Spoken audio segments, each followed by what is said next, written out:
Crazy Mars Deviation. Chapter 1. Introduction.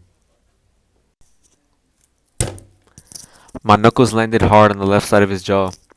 What was that for? Cried Lorenzo. The sick looking middle aged man groans on the floor as I look down at him. You still owe me money, I said. I'm sorry, Sergio. The man coughs and gasps for air. I told you I would have it soon. You think that high you've been riding is free? I need that money in 2 days, Lorenzo. Lorenzo speaks as if he's in a rush. Yes, 2 days. I'll have it. Thank you so much. I look behind Lorenzo at the skinny pit bull. How's Pepe? I don't know what's been up with him lately. He tried to bite me, so I tied him up. As I reached down to pet the stray, I noticed some gunk around his mouth, but think nothing of it. Pepe was just another street dog, so he's probably sick. You stay safe, Lorenzo, and take care of Pepe. He looks like shit. As I walk away, a heavy blanket of guilt is draped over me. Not just for Lorenzo, but because this has become a normal thing to me. This is just a Tuesday for me. Not because it actually is Tuesday, but you know the expression. Finally, I arrived at home after a long day of collections and checks. If you hadn't guessed already, I'm a drug dealer. Hey, mijo, how was school? Said my mom from across the room with a tall glass bottle in hand. It was good. The work was easy today. My mom asks me this every time I come home. I guess she's too drunk to remember that I graduated. There's food in the fridge if you're hungry. If not, just leave it for your brother, she slurred. Oh, and Valeria's already asleep, so keep it down. Okay, ma, thanks, I say as I walk into my closet of her room. Valeria is my 1-year-old daughter. Her mom, from whom she got her name, passed almost instantly after she gave birth. Yo, yo, yo, what's up, my beloved best friend? Hollers my one and only best friend, Miguel, from the top bunk of our room. How'd we do today? I chuckled. You know what I mean. He made a face. I did excellent. Pretty much sold out, again. We'll be out of here in no time. I pick up Valeria from the brand new crib I bought her last week and lay a soft kiss on her forehead before laying her back down. Damn, bro. Only 3 left? Miguel says as he dumps whatever I didn't sell back into the metal storage bin in the corner of our room. I don't think I tell you enough how much of a genius you are. Haha, thanks, man, but it was all too simple. You see, all I did was... You don't even gotta get into it. Actually, I don't want to know, as long as it makes money. The product I deal with is some new high-tech stuff that I came up with. No one else has anything like it, so I've been doing pretty good for myself. In the year 2175, doctors started implanting some sort of computer hardware in our heads when we were born. My product is shaped like a small pill. It works like a scrambler of sorts, but for your brain. I call it scrambled eggs. You see, when you take one, it kind of fiddles with the frequencies of the hardware installed in your head, causing you to be able to see and interact with your thoughts in a way. Most people get hooked on it, since the world they actually live in is not the world they like to see. Projections can be horrifying if your head is in a dark place. Chapter 2. Scrambled Eggs. It's 2:38 a.m. A scream of bloody murder is heard from outside that could have woken up the whole block. It's the kind of scream that stops your heart for a split second, the kind that runs fear up and down your spine. My brother, Davo, was already investigating the scene. We took turns peeking through the bullet hole in the wall, which Davo accidentally put there the other day. What the hell was that noise? Whispered Miguel. We looked at each other. Okay, so we all heard that. Davo gets up to leave.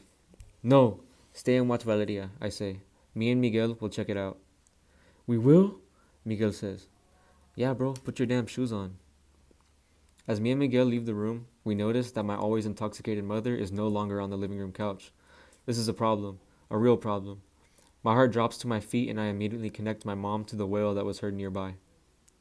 Oh shit, bro. What's wrong? Miguel seems puzzled. I run out the front door, disregarding his question, and he follows close behind me. Please, no! A familiar voice shouts through the thick fog in the depths of the alley. That's my mom, I say as I spring into the terrifying view. It's Lorenzo, yells Miguel as the skinny old man is attacking my mother. Both of us ran towards the chaos, revealing the psychotic look on Lorenzo's face, and the horrified one on my mom's. But as we approached to grab Lorenzo, we noticed a deep bite mark on his left shoulder. It looked as if an animal did it, like a dog or something. I throw Lorenzo to the floor and he runs away and jumps the fence, which was weird because just a second ago, it seemed almost as if he was desperate to hurt my mom. It's not even 30 seconds later when we hear more agonizing screams nearby. I would chase after Lorenzo, but my top priority is getting my mom back home. When we arrive, we lay my mom on the couch and see that none of the scratches or bites on her look too serious. So Miguel grabs me some alcohol to clean up the wounds. Finally, we can go back to sleep. It's now 5 a.m., and I hear loud clattering and banging coming from the kitchen. It sounds like someone is purposely slamming objects around the room and on the floor. I roll off my mattress and take a step onto the cold hardwood floor. The weak boards creak on the second step I take, and suddenly the chaos from beyond my bedroom door comes to a sudden stop. I peek through a crack in the slightly open door to find nothing. It's like the noise I previously heard was just in my head. I ignore what just happened and shut the door. Throw on some baggy khakis and a loose black t-shirt. Valeria is awake, so I open a mini fridge we have stuffed behind the desk in the room and grab the formula I had prepared for her. I'm rocking her in my arms when all of a sudden, wham! My mom comes crashing through the bedroom door. She didn't even try opening it, just took the door completely off the wall. Before I had any time to think, Mother sprinted at me with a truly evil look on her face. She was but a foot away when I caught a glimpse of what looked like a glare from a piece of glass in her hand. With Valeria still in my arms, I quickly turn away and instantly feel a sharp pain and a thud jam into my right side. Then I feel the object slide out of my flesh and hear a nasty splat of what I believe to be blood landing on the floor. I grunt and turn my head to look when now the sharp object is raised above my head. Pow! A loud bang shakes the floor and warm fluid splatters on my face. My ears are ringing and I feel a heavy thud hit the floor. Two more muffled blasts shake the room and my brother's hands grab my face. He is talking to me and I see his mouth moving, but the words aren't processing for me. Davo grabs Valeria from my arms and I fall right over onto the floor. At this point, I start to have trouble breathing and this darkness is clouding my vision, slowly closing in until everything around me fades away. Chapter 3: Difficulties. I open my eyes to see a white ceiling and hear the hum of electricity coming from an old light. I try to move, but there's a weird fuzzy feeling in my feet and hands, along with the tender soreness on my lower back. I've come to the conclusion that I've somehow made my way to a hospital bed.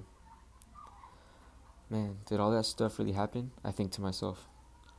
My eyes pick up something on the left side of my bed, near the door. It looks like the door has been boarded shut, and next to it is a huge stack of water and canned food, which puzzles me as to why it's there. Yo, fool, you finally awake, says Miguel. I thought we'd be in here forever. Somehow I didn't notice him sleeping in the chair right next to me. Where's Valeria? And Tabo, I say, still confused. Valeria's in a small crib on your left, but that's what I need to explain. It's kind of a long story. What do you mean? Explain what? I say. Well, what's the last thing you remember? I remember waking up and Mom acting crazy, and then I realized what might be the real reason I'm stuck to this hospital bed. But I still want to hear Miguel's story for verification. I'll give you a brief overview of what happened. So basically, we had woken up by some clattering in the kitchen. Eventually it stops, so we didn't worry too much about it. All of a sudden, your mom busted in the room and stabbed you. Like out of nowhere, it was crazy. Tavo ended up popping your mom, like 3 times. Popping, you mean? I hesitated. Shooting, he shot her dead. I tried to contain the outburst of agony that I felt coming on. I guess he was doing it in defense since Mother really did stab me. Miguel continued. When we left to take you to the school, nothing was too crazy. Just a few of these psychos running around crazy in the streets and fighting. I just thought all of the crackheads came out for some food. At the end of the day, we got you to the hospital and taken care of. On the second day, some news came through about some wild rabies outbreak. Lorenzo, I guessed. That's what I thought, since he mentioned his sick-ass dog tried to bite him. Anyways, not even kidding, like 30 minutes after the news report came on, all sorts of alarms started going off in the hospital. Thank God for your brother and his overthinking, because he decided to immediately run to the storage room and grab all the food and water that he could. There was even diapers and formula down there. Where's Tavo? I questioned. I'm getting to that part. Remember those huge rockets the government started building, the ones the size of mountains? Well, turns out they were prepared for something like this and broadcasted the escape plan to all the TVs. The plan is to get on the rocket and escape to Mars. They have some living domes built there. That's where your brother went to try to find a way in. How long have I been out? Miguel hesitates when he says, a little over a week. You lost a lot of blood and hit your head pretty hard when you fell. Can you give me Valeria? I said, ignoring what he just told me. Miguel hands me my 1-year-old daughter. I don't even know how to process everything he just told me. Did my mom really get the rabies thing? Is that why she stabbed me? I'm thinking we need to get out of this hospital as soon as possible. It's been 4 days since I woke up in the hospital, and I'm feeling healthy enough to walk around and carry my own weight. When do you want to get out of here? Miguel asked. Hopefully by the end of today, I said. You sure you're building up to it? I mean, considering you got stabbed just like last week. Yeah, I'm good, trust. Dude, what are we gonna do with all these supplies? Miguel asked. I look up at the enormous tower of food and water. How did you guys get here? Did you drive me to the hospital or did an ambulance pick me up? I asked. Tavo drove all of us here, but when he left to go look for the rockets, I'm not sure if he stole an abandoned car or took the truck, Miguel said. Knowing Tavo, he probably left the car for us to use. He was always like that, very selfless and always thought about other people. I walk over to the window to look out. Movies make you think that after hearing your world has been taken over by an apocalypse, all you would see is destruction and chaos. But actually, it's not all that crazy. There's just abandoned cars everywhere and the streets are quiet. I see a couple of fires, but if you think about it, how the hell did those even start? All of the houses are concrete, so it's pretty hard to start a fire, unless you physically tried to. Do you want to try to leave and through the hospital? Miguel asked. I'm not sure. Do you think it's risky? We don't really know what's on the other floors, but we can also try to leave through the window. We aren't too high up in the hospital either, only the 2nd floor. Let's just go through the hospital. It's been pretty quiet all this time, I said. Alright, cool. You carry your daughter and I can get the car with all the stuff. Sounds good. On the way out, we move carefully and turn every corner like there's something waiting for us on the other side. After 25 long minutes of slowly navigating our way through the abandoned hospital, we got to the 1st floor. Did you hear that? Miguel asked. Hear what? I say. Listen carefully. I stop and stand as still as possible, listening carefully. Miguel lets out the loudest fart I think I've ever heard, which made every muscle in my body tighten and may or not have made me yelp. I jumped so high that I'm surprised my head didn't go through the ceiling. Miguel burst out laughing, and I reached to make sure I didn't rip my stitches. Bro, not even Valeria got scared, Miguel said. Shut up. Miguel is still laughing when an atrocious smell starts to set in. A smell so bad that it started to make Valeria cry, and she never cries. Enough of that. Let's go, I say. Whatever, man. I got you good, though, Miguel says. Yeah, you did. Move on. Chapter 5. The Escape. We make it out of the hospital, careful to avoid any sudden noise. The eerie silence is unnerving, but it also feels strangely comforting in a world gone mad. The air smells stale, and the streets are eerily empty, almost like we're the last people left alive. We pass abandoned cars, empty storefronts, and the occasional flickering light from some far-off building. Do you think anyone else made it out? Miguel asks, carrying the cart with all the supplies. I don't know, man. The way things are looking, I'm guessing they didn't, I say, glancing at Valeria asleep in my arms. There's a heavy tension in the air. I can feel it in my gut. This isn't going to be easy. The journey to the rockets is going to be dangerous, but it's our only shot. As we move, I can't stop thinking about Tavo. He's out there somewhere, trying to get to the rockets himself. But I don't know if he made it. I don't know if anyone made it. Yo, we gotta keep moving. Miguel's voice snaps me out of my thoughts. We move quickly but cautiously, sticking to the alleys and avoiding open spaces. Finally, after what feels like hours, we see the first sign of life. Military barricades, soldiers dressed in makeshift armor, looking more like survivors than trained professionals. They seem busy, distracted. Looks like we're getting close, I murmured. Miguel's eyes widened. You think they'll let us through? We don't have a choice. If we don't make it to those rockets, I trail off. There's no point in finishing the sentence. We approach the military barricade slowly, hands raised. One of the soldiers sees us and approaches. What do you want? He demands, voice rough from stress. We need to get to the rockets, I say, trying to make my voice steady. The soldier eyes us for a long moment. His eyes flicker to Valeria and then back to us. After a tense silence, he gestures for us to follow. Stay close, he warns. We're not alone out here. Chapter 6. The Rockets. The sight of the rockets takes my breath away. They're massive, towering like giant metal beasts, and I can feel the urgency of their mission in the air.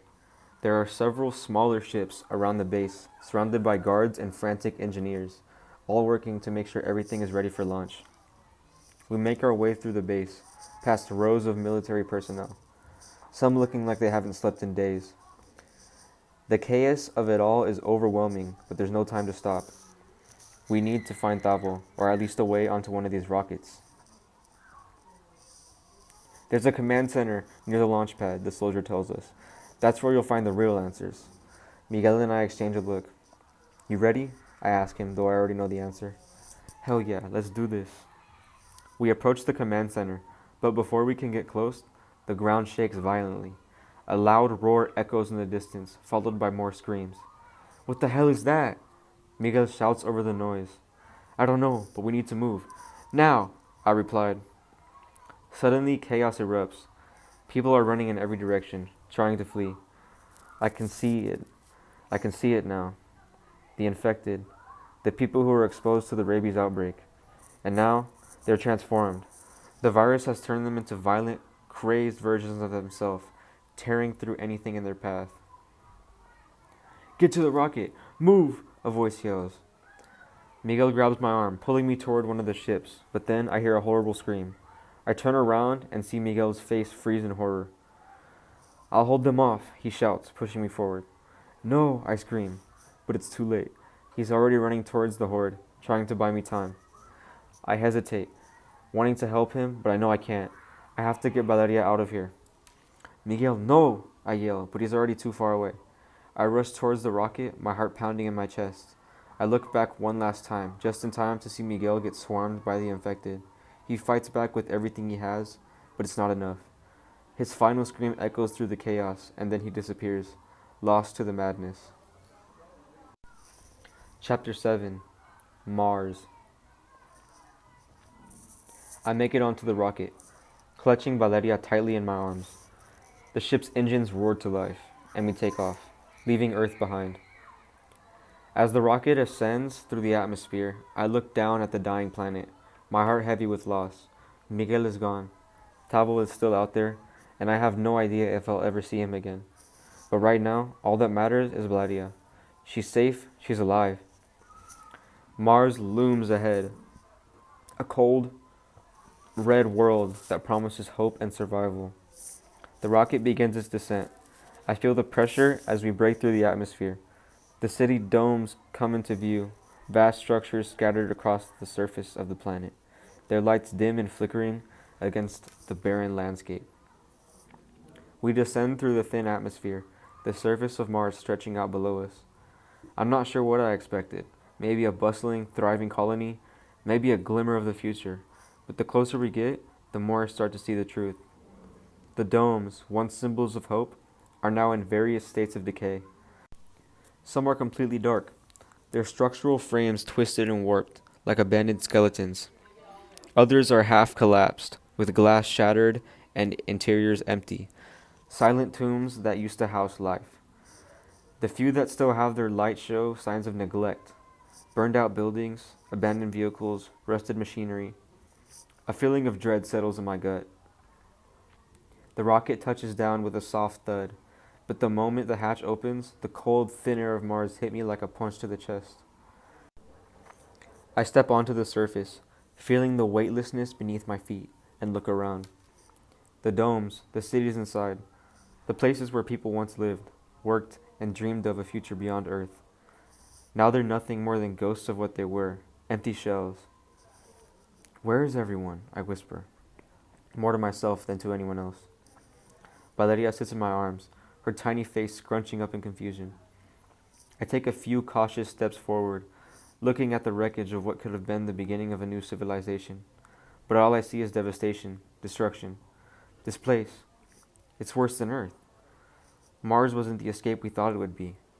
It was a graveyard of failed dreams, and I'm standing in the middle of it, alone with my daughter. And then a sound, a faint echo in the distance. Footsteps? A door creaking open? My heart skips. Are we really alone here? Or is there something or someone left? I tense, holding Valeria closer as I scan the horizon, but I don't see anything, just the eerie silence that stretches across the red expanse. Mars was supposed to be our salvation. But as the cold wind howls across the desolate landscape, I realize that it might just be the final nail in the coffin. Until a voice emerges. Miguel, is that you?